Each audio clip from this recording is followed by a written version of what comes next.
There is a lie you have been told about yourself. A lie so convincing that you repeat it every night before sleep. The lie has a name, and that name is laziness. But here is what neuroscience actually says. Most people who call themselves lazy are not lazy at all. Their brain is working exactly as designed. The problem is not motivation. The problem is something else entirely. And once you understand it, everything changes. Let me tell you about a 19-year-old named Isaiah. Isaiah had one dream: to become a programmer. He knew what he wanted to build. He had the course open on his laptop. He had the water bottle, the clean desk, the quiet room. And every single week he did not write a single line of code. Instead, he watched videos about programming. He researched which language was best. He organized his workspace. He felt busy. He felt productive. But he never actually began. Every night he told himself the same thing: I am lazy. Other people have discipline I don't have. Maybe this dream isn't for me. Then one Saturday, a distracted click on a video changed everything. The man on screen was Fabio Akita, a programmer with 20 years of experience. And Akita was not talking about code. He was talking about the mind. He said something Isaiah had never heard said so clearly. There is a massive difference between not wanting to do something and not being able to do it. Laziness is not wanting, but most people who call themselves lazy actually want desperately. Their problem is that their mind cannot hold still long enough to reach the result of what they want. Then Akita said a word Isaiah had never heard before: Fudoshin. It comes from Japanese martial arts, from the samurai code of Bushido. The literal meaning is the immovable mind. Not a cold mind, not an emotionless mind, a mind that cannot be swept away. Think about what a samurai faced in combat. The enemy is screaming, the environment is chaos. Every instinct says run, freeze, react. A warrior without Fudoshin would be broken by the noise before the first sword ever touched him.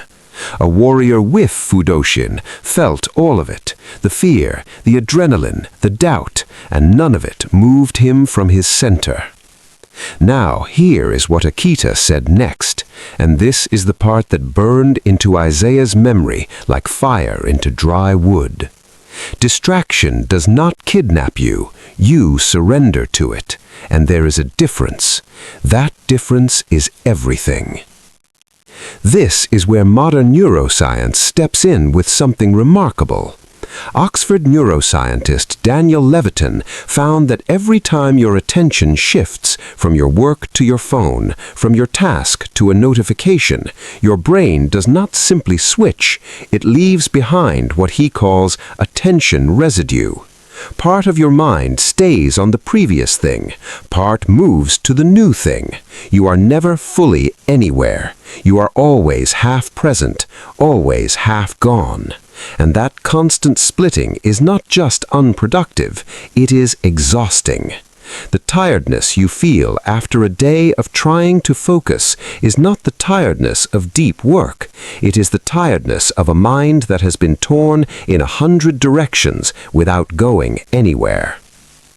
Psychologist Mihaly Csikszentmihalyi spent his life studying peak human performance. He called it flow, that state where time disappears, output doubles, and work becomes almost effortless. His finding was simple and absolute. Flow only happens when attention is total. One task, one direction, one undivided mind. Fudoshin is not a spiritual ideal. It is the neurological condition for the state of flow. You cannot enter flow with a notification pending. You cannot enter flow with doubt pulling you in 3 directions. You cannot enter flow while watching Isaiah's problem, content that feels like learning but is actually avoidance. This trap has a name. Psychologists call it productive procrastination. You are watching programming videos instead of writing code. You are researching the best gym instead of lifting weights. You are reading about the book you plan to write. It feels like progress. It generates 0 results. It is the eternal beginning, the most comfortable trap ever built, because inside it you never fail. You are always just about to start. Isaiah recognized himself completely. The following Monday, he did not make a plan, he did not research, he did not reorganize. He opened Python, Lesson 1, and set a 25-minute timer. His mind tried to wander 4 times in those 25 minutes. Each time he brought it back, not with willpower, with awareness. At the end of 25 minutes, he had written 4 lines of code. They were simple, they were his, and they felt nothing like watching a video about someone else's code. He did another 25 minutes. That day, 50 minutes of real work, more than he had done in the entire previous month. This is the truth about Fudoshin that most people misunderstand. The immovable mind is not the mind that is never tempted. It is the mind that when it moves, knows how to return. The samurai trained Fudoshin because they were naturally calm. They trained it because they had built the reflex of returning to center. The flame sways in the wind, but it does not go out. The root holds.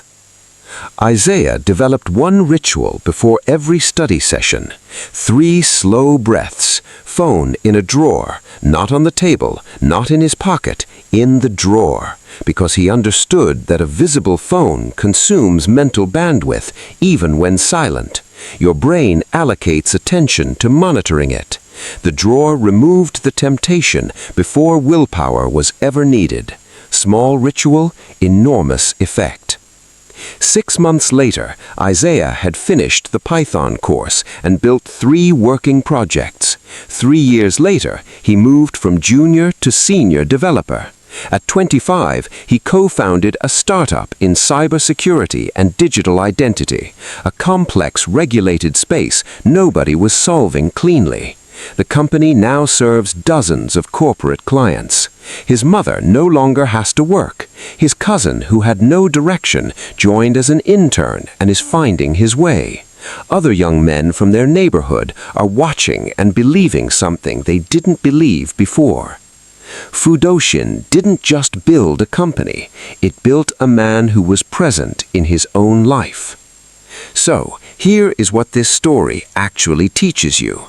You are probably not lazy. Laziness is not wanting. You want. You want deeply. Your problem is that your mind has never been trained to hold still long enough to reach the result of what you want. Fudoshin is not a personality trait you either have or do not have. It is a trainable skill. And training doesn't begin with a transformation. It begins with a timer, a single task, and a phone in a drawer. The enemy is not your phone. It is not YouTube. It is the absence of an internal anchor.